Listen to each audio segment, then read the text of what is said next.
Apa kabar sahabat geospasial? Bincang-bincang geospasial kali ini dengan tema implementasi kebijakan satu peta untuk pembangunan nasional. Saya Tripadmasari, Widya Iswara, Badan Informasi Geospasial.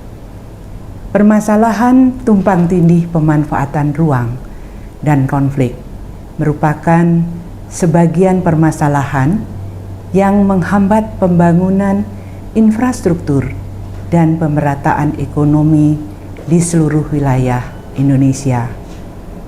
Pada tahun 2016, Presiden Jokowi telah menetapkan Peraturan Presiden Nomor 9 Tahun 2016 tentang percepatan pelaksanaan kebijakan satu peta pada tingkat ketelitian skala 1:50.000 yang merupakan bagian dari paket kebijakan ekonomi 8. Bahkan pemerintah berkomitmen untuk terus melanjutkan kebijakan satu peta dengan menerbitkan Peraturan Presiden Nomor 23 Tahun 2021 tentang perubahan atas Peraturan Presiden Nomor 9 Tahun 2016.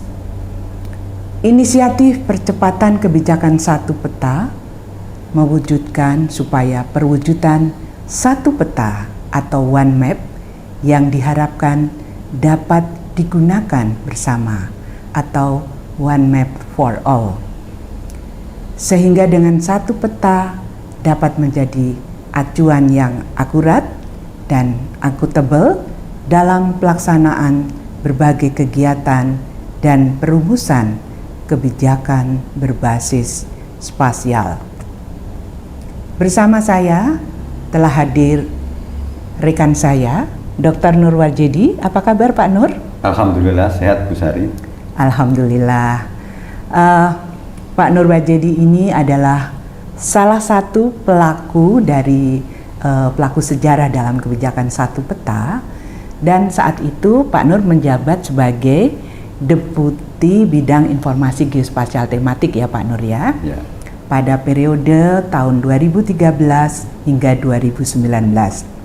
Dan yang sangat menarik, Pak Nur telah membuat buku terkait dengan judul Kebijakan Satu Peta untuk Pembangunan Indonesia. Pak Nur, saya sudah membaca buku Anda. Dan buku Anda ini sangat menarik sekali Pak Nur, merefleksikan proses dan hasil capaian program kebijakan satu peta Pak Nur, dan gagasan strategi penyusunan rencana program keberlanjutan. Nah, dengan keterlibatan Pak Nur secara langsung dalam kegiatan kebijakan satu peta, ada beberapa pertanyaan yang ingin saya sampaikan. Pak Nur, yang pertama, bisa merefresh kembali apa yang melatar belakangi proses terbitnya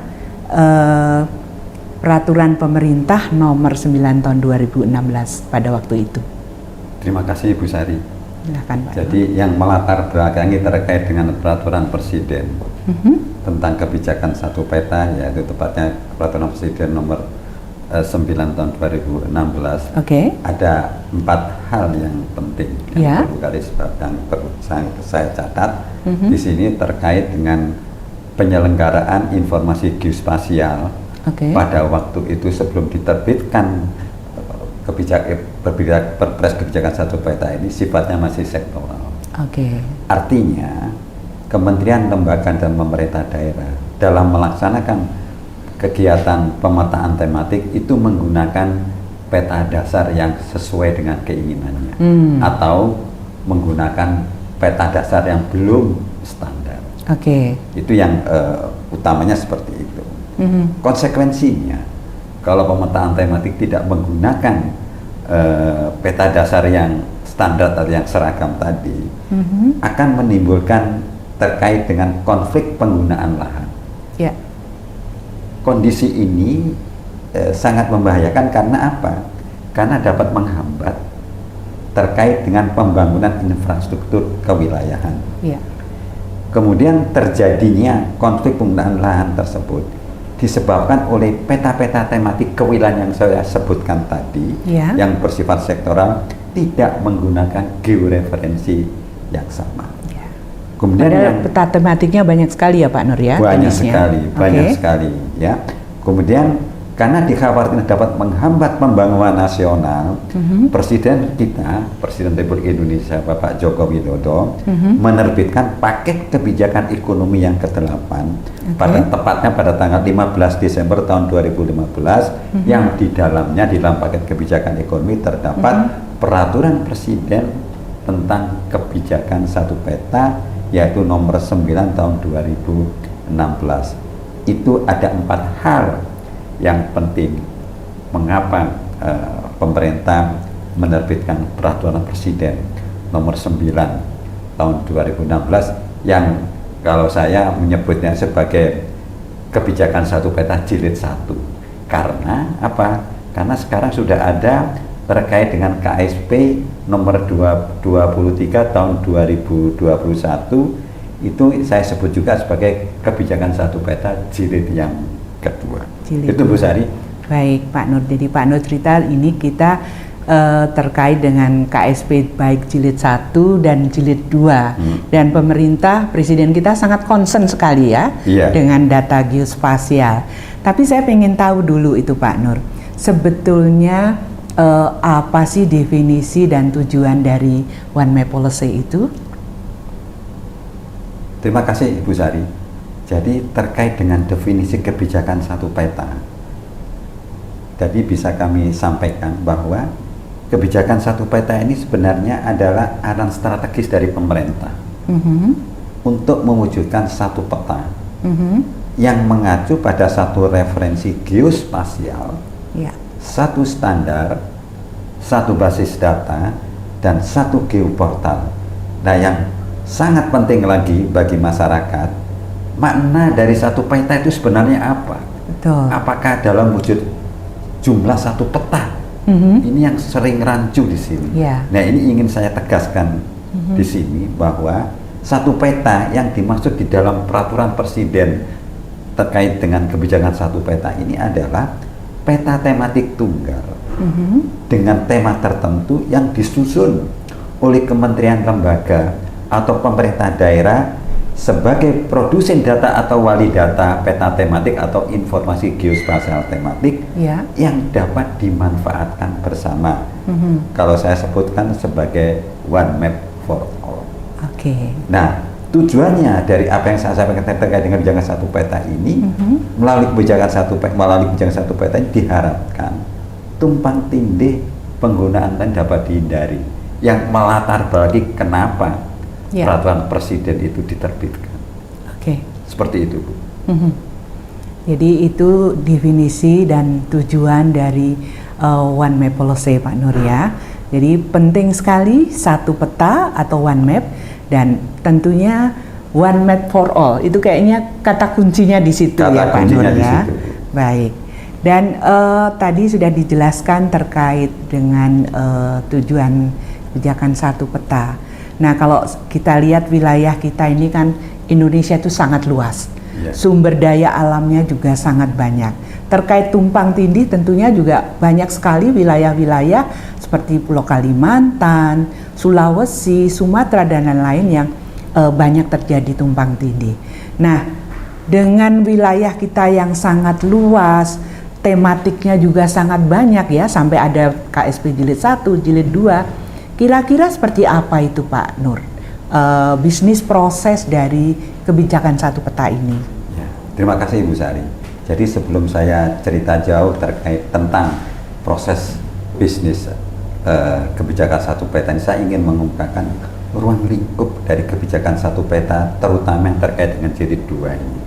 Yang merupakan pengembangan dari kebijakan satu peta jilid 1. Ya, pada Perpres kebijakan satu peta yang sekarang sedang dilaksanakan ini ada 155 target peta tematik.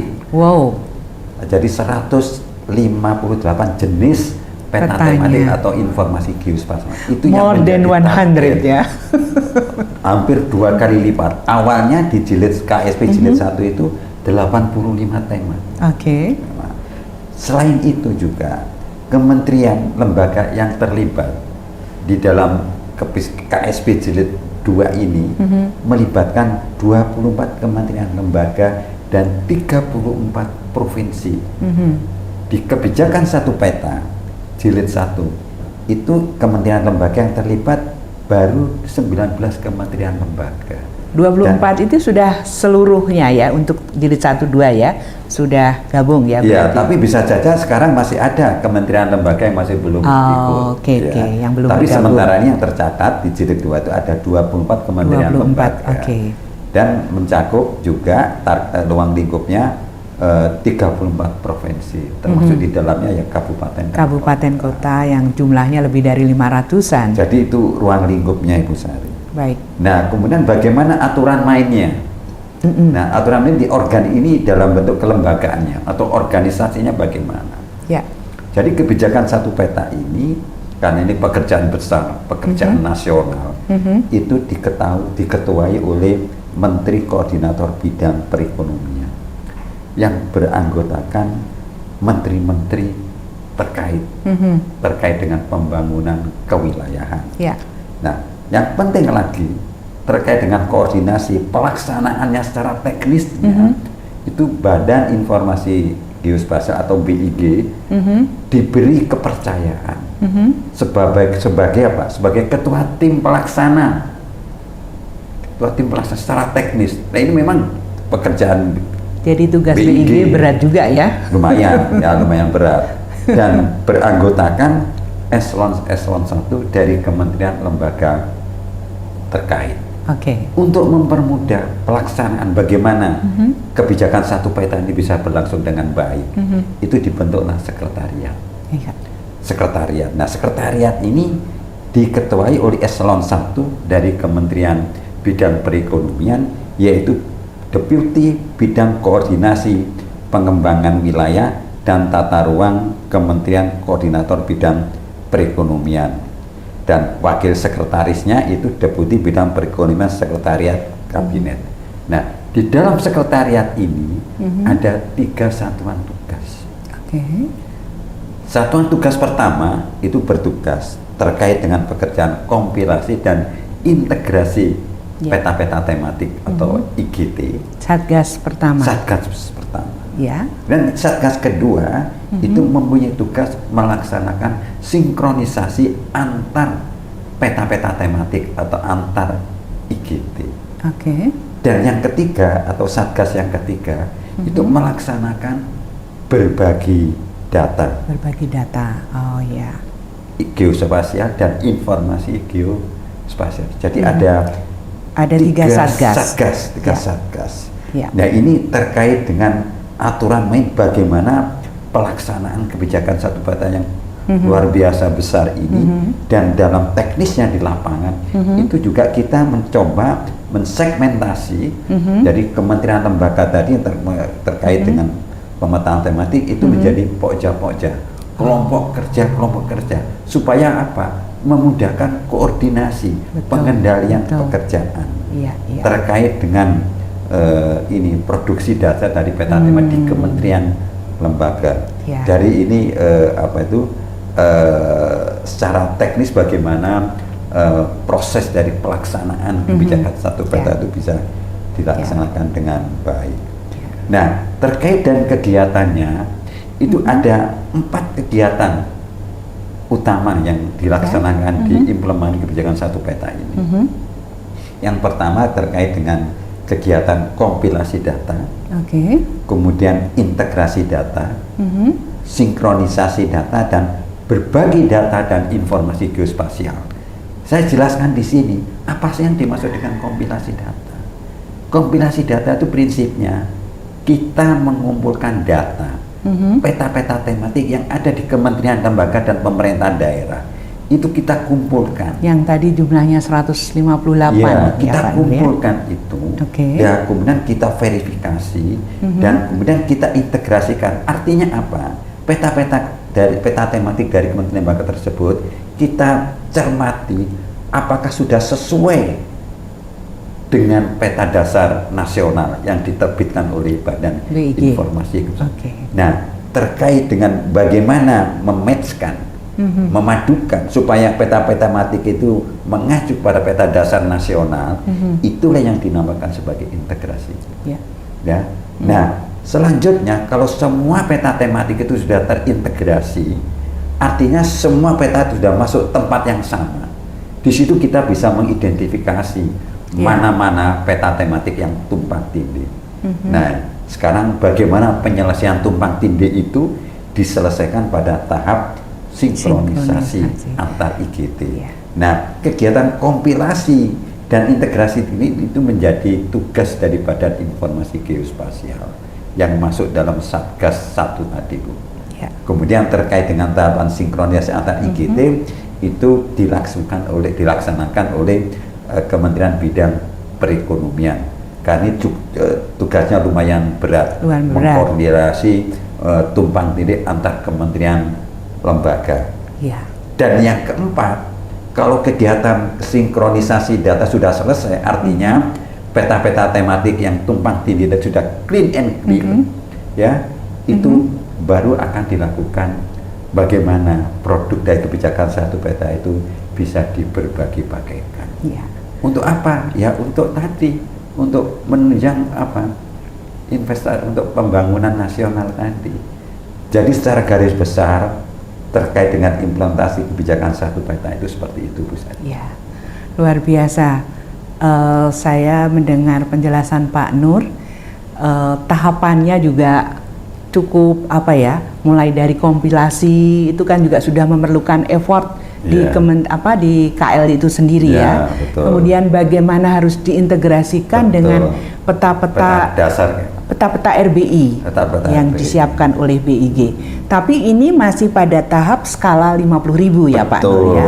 Pada tahap skala 50.000. Nah, setelah kompilasi integrasi baru dilakukan oleh Satgas 2 terkait dengan sinkronisasi. Nah, sepertinya sinkronisasi ini yang paling berat ya Pak Nur ya. Karena sepertinya ada aspek hukum karena terlibat dengan investor ya, penerbitan perizinan, kemudian aspek sosial barangkali, aspek lingkungan. Makanya ini memang cocok kalau di bawah Menko Perekonomian ya. Jadi kalau melihat prosesnya ini Pak Nur, saya tertarik untuk mendapatkan penjelasan bagaimana bisnis proses di sinkronisasi, tahapan sinkronisasi antar informasi geospasial tematik ini Pak Nur. Iya, terima kasih Ibu Sari. Jadi ada terkait dengan bagaimana bisnis proses atau strategi untuk melakukan sinkronisasi. Jadi akan dilakukan secara bertahap. Berjenjang ya. Berjenjang ya. Kita selesaikan dulu terkait dengan kami istilahkan sebagai kita harus selesaikan dulu peta tatakannya. Peta tatakannya itu peta istilahnya itu peta dasarnya lah tematik atau untuk sinkronisasi itu. Yaitu peta terkait dengan batas wilayahnya itu harus kita selesaikan dulu. Clean and clear dulu. Ya. Jadi kemudian, penting sekali ya batas wilayah administrasi ya Pak Nur ya. Soalnya saya mantan ini dulu, mantan batas wilayah kepala pusat. Kemudian yang kedua yang sangat penting lagi itu ada peta kawasan hutan. Karena setiap kita kaitannya dengan pembukaan lahan, melakukan investasi, itu yang pertama kali dilihat itu adalah bagaimana lahan itu, bagaimana kawasan hutannya itu. Karena jangan sampai investor-investor itu masuk di kawasan-kawasan hutan yang tidak ada overlapping, tidak masuk, jelas batasnya. Masuk di kawasan lindung, di hutan lindung, kawasan konservasi, karena ada aturan mainnya, ada larangan. Terkait dengan investasi pembangunan tidak boleh masuk ke kawasan konservasi atau hutan lindung. Dan ini harus ditata benar, harus ditata benar. Nah, untuk penyelesaian ini sebenarnya ada rencana aksi dari implementasi kebijakan satu peta ini. Kementerian Lingkungan Hidup dan Kehutanan itu diberi tugas untuk menyelesaikan terkait dengan penetapan kawasan hutan skala 50.000. Karena sebelumnya itu peta kawasan hutan itu skala 250.000. Nah, peta 250.000 itu dipakai sebagai planning terkait dengan penyusunan tata ruang. Kurang memadai, tidak jelas. Kalau untuk tata ruang misalnya untuk provinsi is oke. Tetapi kalau misalnya untuk apa itu RT RW kabupaten kota, itu kalau dari kaidah mappingnya, itu kan harus skala minimal 1:50.000. Jadi ambigu Pak Nur ya, kalau skala 250 di situ akhirnya di daerah karena petanya nggak ada, peta kawasan hutan itu di blow up. Inilah yang menjadi trigger terkait dengan tumpang tindih. Betul. Jadi ada kesalahan-kesalahan di dalam mengoverlaykan karena data. Tidak ada peta kawasan hutan. Sumber datanya juga salah. Makanya apa itu Kementerian Lingkungan itu di rencana aksi kebijakan satu peta satu peta itu diberi tugas untuk menyelesaikan penetapan kawasan hutan 1:50.000. Nah ini sebagai base untuk terkait dengan pemetaan RT RW skala 50. Apakah sudah selesai yang disiapkan itu Pak Nur atau masih belum seluruhnya? Saya harapkan sudah selesai. Oh iya. Saya harapkan mudah-mudahan sudah selesai. Mudah-mudahan sudah selesai. Karena perintah untuk pemetaan kawasan hutan 1:50.000 itu kalau nggak salah sekitar tahun 2018, tahun awal-awal KSP ya, 2017 itu perintah dari KPK. Jadi supaya karena triggernya dari situ, trigger pemicu konflik penggunaan lahan itu karena peta kawasan hutan 1:250. Tapi saya harapkan teman-teman dari Kementerian Hidup Kehutanan itu sudah bisa menyelesaikan peta kawasan hutan 1:50.000. Nah, setelah kawasan sudah selesai, kita juga harus menyelesaikan peta RT RW-nya. Karena disitulah aturan main bagaimana investor bisa masuk. Ya, karena di dalam RT RW itu kan ada kawasan budidaya dan kawasan konservasi. Yang di kawasan budidaya ini yang untuk kawasan untuk pembangunan. Nah, kalau misalnya di situ sudah oke semuanya, baru peta-peta tematik lainnya itu bisa masuk. Bagaimana untuk mensinkronkan itu? Jadi tahapannya mulai dari batasnya harus jelas. Peta tatakannya istilahnya harus tuntas dulu. Peta kawasan hutannya harus jadi. Baru RT RW-nya. Setelah itu baru peta-peta tematik sektoral lainnya yang terkait untuk pembangunan sektoral. Jadi luar biasa sekali kerjanya tim ini ya Pak Nur ya. Itu luar biasa emang kerjaan yang luar biasa. Iya. Mbak Nur. Kira-kira itu Pak Nur tadi terkait bisnis proses sinkronisasi ya. Secara singkat seperti itu. Baik. Nah, melihat tadi ruang lingkup sinkronisasi melibatkan tema-tema yang banyak dan yang bikin pusing itu kan masalah batas Pak Nur ya. Betul. Masih banyak batas-batas daerah yang belum definitif. Betul. Masih banyak batas-batas administrasi, batas provinsi, batas kabupaten kota yang masih indikatif, belum clear ya. Nah, tentunya itu juga menghambat juga Pak Nur ya. Nah, kira-kira skema pengambilan keputusan dalam sinkronisasi itu seperti apa Pak Nur? Jadi sinkronisasi ini tadi seperti yang saya sampaikan kan pekerjaan yang paling berat. Paling berat ya. Jadi penyelesaiannya diselesaikan secara bertahap. Artinya bertahap apa? Yaitu pertama kita selesaikan atau ada masalah tumpang tindih, kita selesaikan pada level birokrasi pada satgas, di level satgas. Bahkan percepatan kebijakan satu peta ini. Kalau ada tumpang tindih bisa kita selesaikan dalam satgas, itu alhamdulillah. Tetapi kalau ada masalah, itu kita catat, kita agendakan, kita angkat ke level eselon 1, kementerian lembaga. Kita koordinasikan, kita diskusikan terkait dengan tumpang tindih penggunaan lahan tadi. Kalau itu pun tidak selesai, itu kita angkat ke level menteri. Kita diskusikan permasalahannya seperti ini, dan diharapkan sudah selesai. Tapi dimungkinkan ada masalah-masalah yang cukup berat karena terkait dengan apa tadi yang saya sampaikan, terutama terkait dengan peta-peta tematik status yang berimplikasi mengikat hukum. Nah, ini bisa saja tidak bisa diselesaikan. Nah, dari level menteri itu kita angkat ke kepala negara, ke presiden. Nah, disitulah Presiden akan menyelesaikan bagaimana baiknya terkait dengan permasalahan tumpang tindih ini, dan tentunya nanti akan dikeluarkan produk hukum terkait dengan penyelesaian dari permasalahan tumpang tindih. Jadi memang skemanya diselesaikan mulai dari Satgas hingga sampai Presiden. Luar biasa memang, karena terutama tadi sinkronisasi terkait penyelesaian tumpang tindih ini terutama terkait dengan peta-peta tematik status yang berimplikasi pada hukum tadi.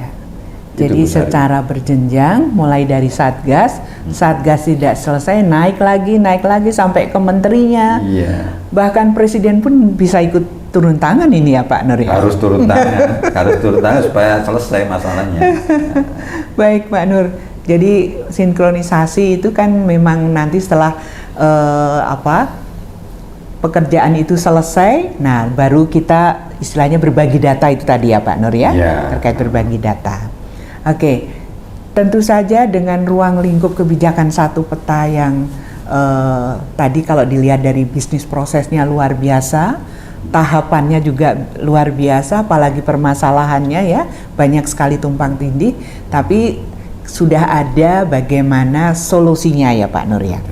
Nah, saya juga ingin tahu nih, manfaat dari One Map Policy atau kebijakan satu peta itu apa saja sih sebenarnya, Pak Nur? Jadi manfaat kebijakan satu peta pertama kalau kita mengingat latar belakangnya tadi. Karena kan datanya jadinya sudah lebih berkualitas. Jadi kan istilahnya semua data tematik itu sudah mengacu pada dari aspek georeferensinya, standarnya, basis datanya, dan penyajiannya sudah terintegrasi.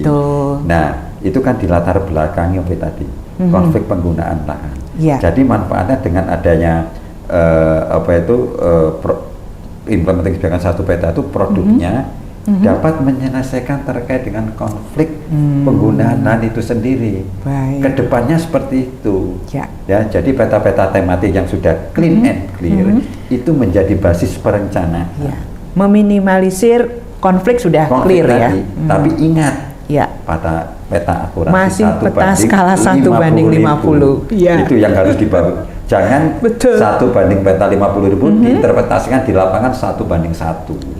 Jadi seolah-olah peta ini nggak tepat. Nah, kalau kita di pemetaan, kita skalanya skala berapa? Itu kan harus kita clearkan dulu. Nah, selain untuk terkait dengan ini penyelesaian tumpang tindih, itu juga terkait untuk yang saya lakukan secara konkret, kita bisa menerbitkan satu data sawit Indonesia. Penting sekali ya. Itu penting sekali, satu data sawit Indonesia. Dan sekarang sudah diupdate juga. Kemudian satu data terkait lahan baku sawah. Ada juga terkait dengan peta-peta tematik dan kaitan sama ketahanan pangan ya Pak Nur. Kalau lahan sawah ya. Larinya ke sana. Dan juga yang penting lagi ini untuk apa? Terkait dengan penyusunan peta RT/RW. Kalau peta kawasan hutannya sudah seragam 1:50.000, peta batas wilayah sudah bagus, kemudian peta-peta tematik potensinya sudah bagus, sudah akurat. Nah, ini memudahkan untuk apa? Mengidentifikasi terkait dengan lahan-lahan yang terkait untuk pola ruang. Terkait dengan pola ruang pemanfaatan lahan di kawasan budidaya. Jangan sampai terkait dengan pemanfaatan yang diberikan dalam pola ruang itu menabrak kawasan hutan. Ya, itu kan nggak boleh. Jadi untuk mempermudah terkait dengan penyusunan peta RT/RW, dan banyak sekali lagi manfaatnya Bu Sari. Manfaat peta terkait dengan produk kebijakan satu peta ini. Tadi banyak sekali manfaatnya tentunya ya Pak Nur. Ada untuk lahan sawit, lahan sawah, satu data sawit Indonesia. Kemudian saya tertarik dengan pemanfaatan hasil KSP ini untuk RT/RW Pak Nur, untuk tata ruang. Karena kan peta tata ruang ini kan akan digunakan oleh pejabat gubernur, wali kota, bupati di dalam menyelenggarakan perencanaan pembangunan di wilayahnya masing-masing. Nah, seperti apa nih contoh data-data produk dari KSP ini di dalam pemanfaatan peta tata ruang? Terima kasih Bu Sari. Dari saya mendefinisikan peta rencana tata ruang ini merupakan peta sintesis. Artinya apa? Jadi peta ini disusun dari berbagai sumber peta tematik. Seperti saya contoh tadi. Misalnya, apa saja peta-peta apa saja? Peta kawasan hutan itu yang saya katakan tadi terkait dengan sinkronisasi peta, termasuk salah satu peta tatakan. Kemudian peta batas wilayah. Kemudian peta-peta potensi.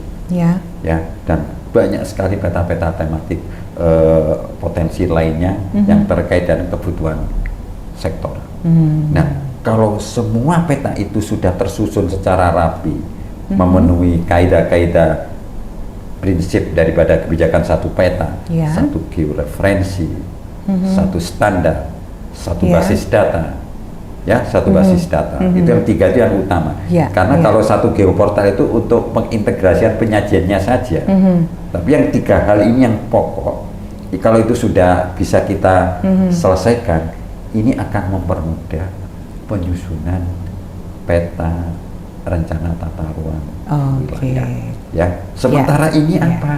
Pada skala peta RT 50.000. Padahal kebutuhan daerah apa? Untuk tata ruang detail belum terpenuhi ya Pak Nur ya? Peta dasarnya belum ada. Peta dasar skala 5.000 sekarang lagi BIG sedang berupaya untuk menyelesaikannya. Masih sangat limited sekali. Masih sangat limited. Jadi intinya, jadi produk kebijakan satu peta untuk tata ruang ini adalah untuk mempermudah. Jadi menyiapkan peta-peta tadi, peta-peta yang diperlukan untuk tata ruang tadi yang saya katakan sebagai peta sintesis tadi. Jadi kita tidak bisa langsung nembak dari satu peta kemudian kita langsung tarik. Kita perkirakan, wilayah ini cocok ini, nggak bisa seperti itu. Akibatnya nanti fatal, tidak sesuai dengan daya dukungnya, kemudian menabrak kawasan hutan, artinya berujung pada aspek pidana nantinya berbahaya. Itu kita hindari, dan yang lebih penting lagi terjadinya tumpang tindih tadi, karena RT/RW ini sebagai baseline untuk perencanaan pembangunan di wilayah setiap provinsi atau kabupaten. Jadi seperti itu, manfaat daripada produk KSP untuk tata ruang. Mudah-mudahan produk peta tata ruang yang digunakan sebagai acuan perencanaan pembangunan di wilayah masing-masing sudah lebih berkualitas diharapkan seperti itu. Diharapkan seperti itu. Tadi kalau melihat latar belakangnya dengan percepatan kebijakan satu peta ini akan memudahkan di dalam pemberian penerbitan perizinan, Pak Nur ya.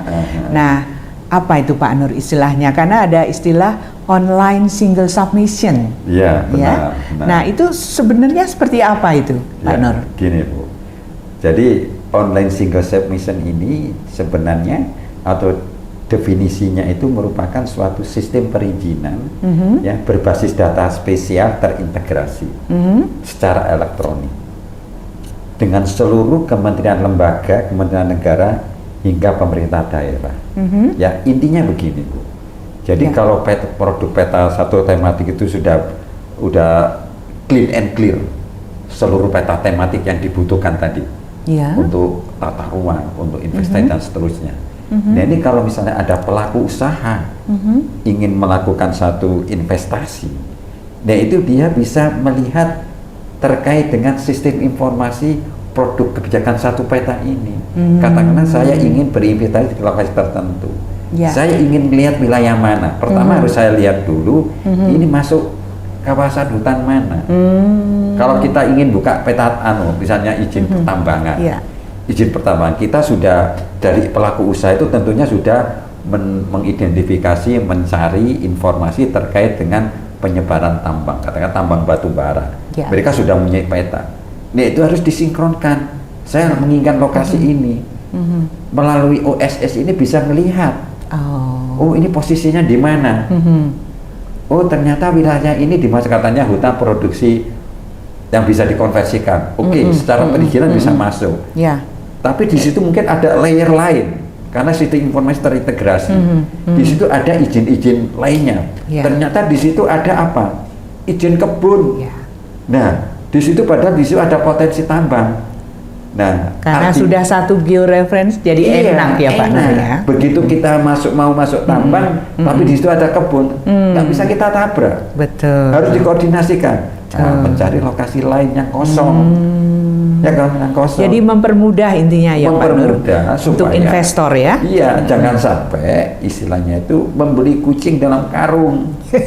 Ya, jadi dengan adanya produksi satu peta itu yang dihimpun dalam satu sistem, kalau saya katakan sebagai sistem informasi spasial terintegrasi untuk perizinan. Nah, ini istilahnya bisa dikatakan sebagai online single submission. Artinya perizinan yang terpadu. Terpadu atau memperhatikan tematik sektoral lainnya itu. Jangan sampai yang sudah ada lokasi itu sudah ada izin usahanya, karena tidak ada informasi itu, sudah investasi di situ, ternyata setelah dicek lapangan, loh ini kan sudah ada konflik, permasalahannya begitu. Saya mendengar penjelasan Pak Nur ini, wah luar biasa sekali Pak Nur, manfaat dari produk-produk tematik kebijakan satu peta ya. Tadi dengan tata ruang yang baik, kemudian sudah memudahkan investor di dalam mencari lokasi-lokasi yang tidak tumpang tindih seperti itu ya Pak Nur. Baik, nah kalau saya lihat karena tadi terkait dengan hampir 158 peta tematik ya, wilayah NKRI ini juga sangat luas. Tentunya kita jadi berbicara dengan data yang besar, big data ya. Nah, kan sekarang juga sudah ada terkait dengan kebijakan nasional, kebijakan satu data Indonesia. Sejauh mana korelasi dari kebijakan satu data Indonesia ini dengan kebijakan satu peta, Pak Nur? Iya, begini Bu. Jadi kebetulan saya pada saat awal-awal ini mendesain terkait dengan implementasi kebijakan satu peta jilid satu itu, di tengah jalan kami sudah memikirkan bagaimana dengan data-data lainnya non spasial yang bisa terintegrasi. Semacam data statistik. Ya, itu waktu itu kami diskusi dengan Pak Koni, tapi waktu itu masih ini bukan kebijakan satu peta. Waktu itu masih one map movement. Waktu zamannya Presiden SBY. Jadi masih preparationnya ya? Nah, kami sudah punya angan-angan bagaimana. Tapi alhamdulillah kebijakan satu data ini sudah ada perpresnya, Jadi sebenarnya kebijakan satu data Indonesia ini dimaksudkan untuk mengatur penyelenggaraan tata kelola data. Yang dihasilkan oleh instansi pusat dan instansi daerah. Untuk apa? Untuk mendukung perencanaan, pelaksanaan, evaluasi dan pengendalian pembangunan. Kemudian terkait dengan bagaimana korelasi yang seperti yang ditanyakan oleh Ibu Sari tadi, kebijakan satu peta dan kebijakan satu data Indonesia ini tidak bisa dipisahkan. Saya berpendapat seperti itu. Tidak bisa dipisahkan. Mengapa? Karena produk daripada kebijakan satu peta ini merupakan bagian daripada produk satu data Indonesia, yaitu yang saya katakan sebagai satu peta, yang merupakan bagian dari target tujuan pelaksanaan Perpres satu data Indonesia.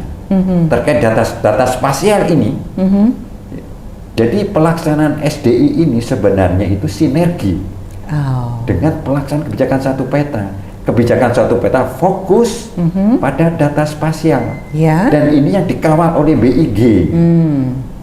Kalau satu data Indonesia, satu data Indonesia apa itu saja? Dibagi dua. Ada data geospasial itu pembinanya BIG terkait dengan data statistik oleh BPS. BPS ya. Nah, ini tugas besar itu bagaimana mengintegrasikan data spasial dan data statistik ya. Dan banyak sekali selain data statistik. Ya. Ada data keuangan ya, kemudian demografi, kependudukan dan lainnya.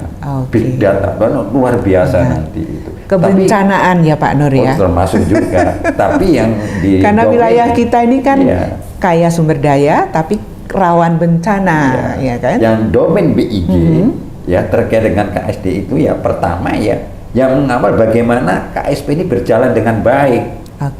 Ya. Dan yang tugas tambahannya mengawal apa tadi Bu? Berbagi pakai data. Betul. Karena ada eselon 1 di BIG terkait dengan kedeputian infrastruktur data spasial itu yang mengawal bagaimana produk KSP itu nanti bisa berbagi pakai yang dilakukan pemerintah daerah melalui simbol-simbol jaringan tadi. Jadi ke depan tuh arahnya seperti itu.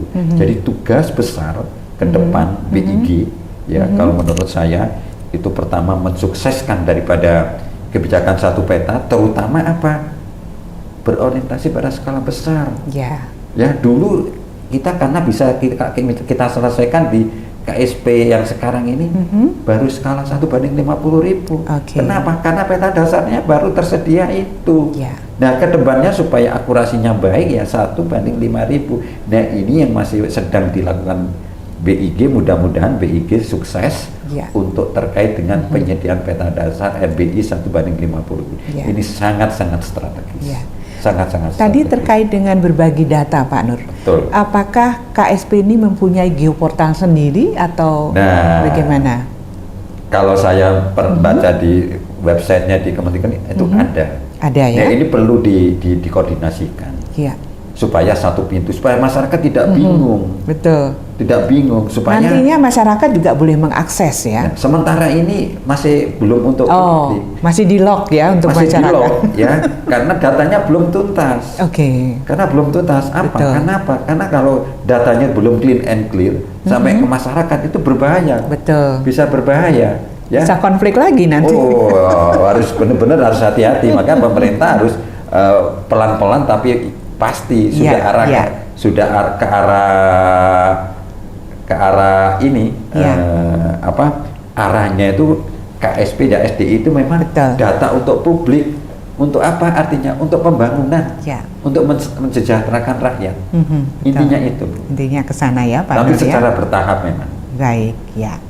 Pak Nur, kalau kita lihat tadi kita sudah banyak ngobrol terkaitan jilid 1, jilid 2 ya, terkait kebijakan satu peta. Nah, baru tahun 21 pemerintah itu terus mengupayakan. Jadi pemerintah itu komitmennya luar biasa nih Pak Nur terkait kebijakan satu peta. Nah, dari KSP jilid 1 dan jilid 2 ini, apakah ada perbedaan yang signifikan dari kedua KSP ini Pak Nur? Terima kasih Bu Sari. Sebenarnya ada, tapi perbedaannya juga nggak terlalu signifikan ya. Cuma ada pembagian tugas saja. Bisnis prosesnya mungkin sama. Sama bisnis prosesnya, ada tambahan pekerjaan supaya pekerjaan itu bisa berjalan dengan lancar. Pengorganisasikan perlu. Temanya mungkin tadi yang bertambah ya Pak. Temanya tadi terutama terkait target tema yang di jilid 2 itu hampir 2 kali lipat. Ya dari awalnya 85 menjadi 158 dan ini mencakup. Kalau dulu di jilid 1 itu terutama terkait dengan aspek sumber daya wilayah darat. Sekarang sudah merambah ke laut. Wilayah maritim ya Pak Nur. Laut, sumber daya pesisir dan laut. Nah wilayah kita kan kebencanaan. 70% kan maritim Pak Nur, wilayah laut. Itu jadi pun ya sebagian tema. 158 nanti pasti akan tambah. Pasti akan tambah. Dan nanti pasti kementerian lembaga terkait yang belum masuk itu akan memasukkan lagi. Mudah-mudahan jadi terus berkembang prediksi saya KSP ini akan targetnya akan terus berkembang sesuai dengan kebutuhan pembangunan. Nah, kemudian yang instansi yang terlibat awalnya 24. Awalnya 19, kemudian jadi 24. Tadi mungkin nanti biasa. Akan bertambah lagi. Oh iya, pasti bertambah. Ya. Baik, dan Pak kegiatan utamanya tadi bisnis profesional relatif sama. Relatif Cuma sama. ada tambahan data yang dulu yang di jilid 1 itu terlewat, yaitu berbagi pakai data.